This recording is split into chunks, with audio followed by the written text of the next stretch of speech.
Hi.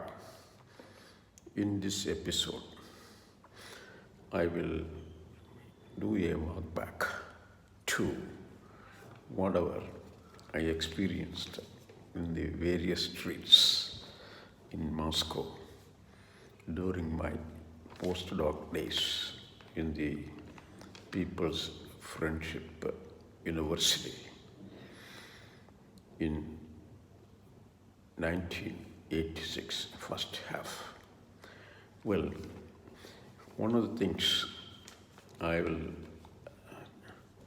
narrate or recall is an experience I had in the street. One of the experiences where I was not directly involved. What I was doing was on a Saturday morning, I did make a walk in the Merchinsky Street toward the periphery of the town. Merchinsky Street is actually the street where my ministry hotel stands. So I walked for about 5 minutes and in fact passed what is called a taxi. I did not know whether it was a taxi car, a black car. Well, those days, practically all the cars, whether it is a limousine or taxi, they were all painted black only. In other words, these, current practice of the painting the cars in vivid colors did not exist those days. Anyway, well, of course, when Maruti was introduced in India, Maruti came in with different colors. But in 86, on the other hand, the Soviet Union had only black colored cars. And, I walked past the car and I heard somebody hailing for me, somebody, calling for me. Then I looked back and I saw a young lady, waving at me beside the car, beside a parked car. Then obviously, I walked back toward the car and then this lady asked me if I would have changed for 20 rubles. I said yes. So she gave me a 20 ruble paper currency against which I paid the 20 rubles in lower denominations. She was very happy about it, that she got this money. And then she paid the fare to the taxi driver. And of course, the taxi driver works for the Soviet Union. The car belongs to the Soviet Union. And, what the taxi driver probably makes is some kind of extra cash from the passengers who use the car. One of the things I noticed was while the car was parked, the engine was on, and thirdly, the taxi meter was cranking non-stop, adding more money to the fare. So once this was settled, another interesting thing I found inside the car was a sign which said, "Ne kurit," don't smoke. And of course, the driver was puffing off cigarettes. Well, that is a human tendency. Well, then, this lady told me that the driver was actually picking up a quarrel that I gave she gave 20 rubles. He said there is no money, and so just by not traveling by the car and arguing, she lost 2 rubles. Because like I said, what you call the meter is cranking forward. Another interesting thing is, I had a wristwatch, and all the wristwatches come with 2 pins by which the chain is linked to the body of the watch. So all of a sudden I realized that one of these these pins connecting the chain with the wristwatch broke. What do? You have to put your watch in your pocket. Those days, there was no mobile phone, and therefore you cannot check every time in the mobile phone. So I thought it will be a nice idea to get it fixed.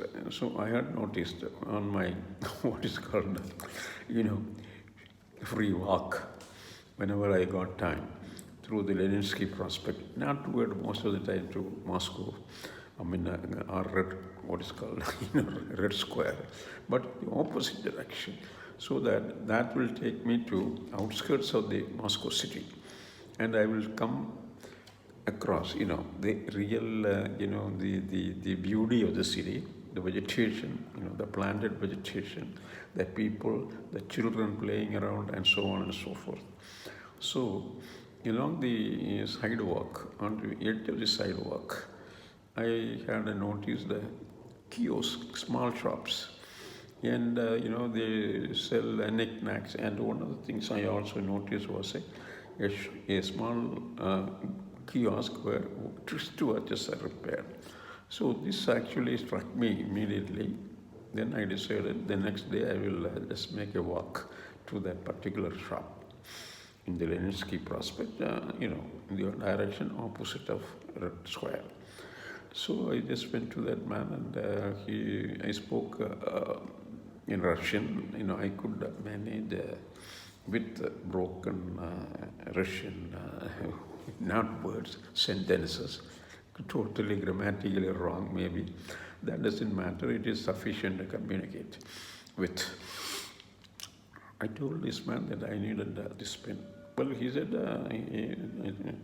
thank you to me, and danke or something like that. And then I gave the watch over, and he had checked, and then took small transparent cans with a stopper, and checked for the size of the what is called the pin. And finally, after 10-15 minutes, he said, oh, comrade, I have no pin to suit your watch. Well, he also said he is sorry. Then I said, okay, anyway, that's okay. I got back the watch and then walked in the direction away from the city. And within a minute or so, I again hear somebody hailing at me, calling my attention. I turned around and looked at the direction of the sound, and then I saw this man, the repair shop man, kiosk fellow, standing out of the shop, outside of the shop, and waving at me. I just made a walk back to his shop, and then there, he told me in a very friendly manner that you are an Indian Inji Drug. Inji Drug means Indian friend.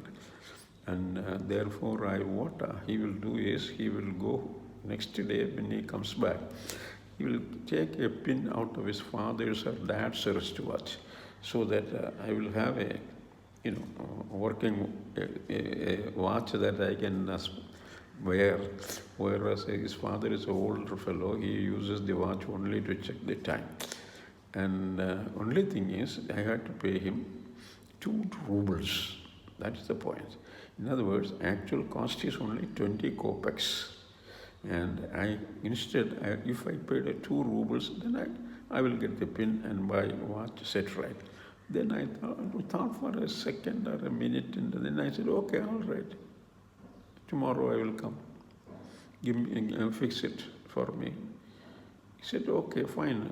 He also said he will be there in the shop until 8 o'clock in the evening. That is another interesting, very politely. Well, of course, I went down over to the shop the next day, on my way back from PFU. And then I gave 2 rubles. He had cleaned, that portion or both pins. He checked, and finally, whatever that was broken was fixed. And, I thanked him for his help and service. But, this kind of small, minor misdemeanors are very common even in a socialist society. That is what I wanted to talk about. Now, I went to a bakery. That is another interesting thing. In the direction of in the Mrtinsky Street itself, where people are living, there are, tall high-rise buildings. 6 or 7 story only, not very tall. There are a lot of people living, there are children playing around, etc., etc. And there are some shops. And I discovered a bakery. When you see a bakery, what is your temptation? You will walk in and see what are the different wares they have to offer. When I walked into the bakery, and this man just nodded and welcomed at me and welcomed me. Of course, everything is owned by the state. Everyone working there will be in the payroll of the state. Anyway, so when I looked around, I saw only bread, uncut full loaves of bread in a shelf. And most of the shelves was empty. And I asked why these are empty. Oh, he said, it's all sold out. Now he has only 5 or 6 loaves of bread. Then I said, I need a loaf of bread. He said, it is 25 kopecks. 25 kopeck. Then I gave 25 kopeck. That is only 1/4 of a ruble. I got the bread. And the bread they gave me was, well, for one thing, it was without any wrapper by the baker or the baking house. Number 2, it was a nude bread that was given to me without any cover. He did not himself wrap it up in a piece of paper or whatever, covering paper. So I said, I just looked at his face, and then he said, that's it. That means he will not cover it. Well, then there was another older fellow in the shop, there to buy bread. And I was wondering, it is not at all sliced. Moreover, it is like a stick. It is actually, I would say, something comparable to rusk. In other words, imagine a loaf of bread roasted into what is called rusk without slicing it. Well, if you hit with a hammer, it will break into pieces, innumerable pieces. So my mind, the question was, how do I start eating it? Well, looking at my perplexed face, the older man who was waiting to get served, he told me that I had to spit at the end of the bread and then chew it. If I went on spitting and chewing, I will be able to finish the eating of the bread. Well, I thought, fine, if that is the way, that is also my way. Well, another interesting thing I would want to talk about is the experience I had in the Ploshad Gagarina. In other words, Yuri Gagarin was one of the first cosmonauts to circle around the Earth, Soviet cosmonauts. So, in the memory of his achievement, as a memorial to his achievement and Soviet system's achievement, a square was renamed as Ploshad Gagarina. And of course, from Ploshad Gagarina, you can go to PFU also. That is a different story. Then one evening, when I was loafing around the town, well, of course, I have to take what is called a metro or a bus from near my apartment, near my hotel, and then I headed to. On my way toward Red Square, I can get off at what is called Ploshad Gagarina. In the Ploshad Gagarina, on that evening, I saw, while walking around, I saw a small crowd. I don't say a huge crowd. It is very difficult to see a huge crowd anywhere in Soviet Union unless you are on the May Day period. You will see thousands of people. Otherwise, at the best, 10 to 20 people will be gathering. So, because there are not many people in the city, unlike any town or village in India. So, then I saw people were watching on a huge television screen. It is not the LED screen or whatever, but it is I thought initially it was a television screen. Then my mind told me, no, it is some kind of a a projection on a regular screen from the back side. Okay, what do I see there, or what was projected there? Two astronauts, faces of two astronauts in their full space robe, and talking in Russian to the people who were watching this scene. Well, then I learned that these two guys, astronauts, were the astronaut. I have to use the cosmonaut actually. Astronaut is the English, cosmonaut is a Russian word. These cosmonauts were put in the orbit in the station through the station called Mir, peace otherwise, in the month of February, somewhere around the middle of February or whatever, in 1986. So on that particular day, that this spacecraft, a low orbit spacecraft, was passing over the Soviet part of the Asian region. So now there are fellows or people who probably are working for the space agency with a microphone in their hand, and then they are asking people whether they would want to talk to the astronauts, the cosmonauts again. So some people were asking, I understood only words and bits and pieces of words or sentences. And what they were asking, how are you, how is up there? And they will answer. But there will be, of course, some kind of a gap of 30 or 40 seconds once you finish your question for the answer to come to your screen or the speakers. So that was actually an exciting scene as far as I was concerned those days.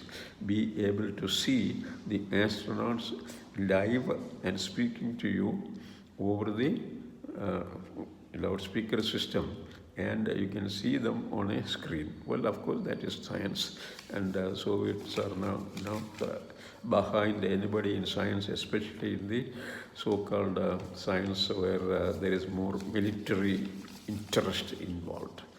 And one thing else I want to go through is, for example, all the city dwellers in Moscow, especially the rich in the sense, not in the payroll-wise, very rich people. That is like, for example, people in the, chiefs of divisions, agencies of the government. And of course, all of them are party members, and that we have to keep in mind. Then academicians, probably all of them are not members of the party. And other people in for example, military people working for the military Soviet army, and people working for the police system or the, whatever you call, government agencies. They are living in apartments, bigger and small. That's the only difference. As academicians, for example, will be living in the most expensive apartment complexes. In fact, what the government, Soviet system has done was, the Soviet system has offered every such individual a piece of land and a log cabin or a one-room home, a standalone home, in the far-flung area of Moscow, outside of Moscow. These little houses are called dachas. D-A-C-H-A-S in English, I think, language. So, and what is the dacha about? During the spring and summer season, all these guys will, ride back in their car, because the big guys will have chiefs and deputy chiefs. They will have their own chauffeur and limousine. They will drive back out to the outskirts to their dacha. They will go there, they will cultivate some fruits and vegetables, seasonal fruits and vegetables, and live there for a day, 2 days, and then come back and work for the intention is to provide an opportunity to relax and be very close to nature. That is one of the things I thought, very interesting.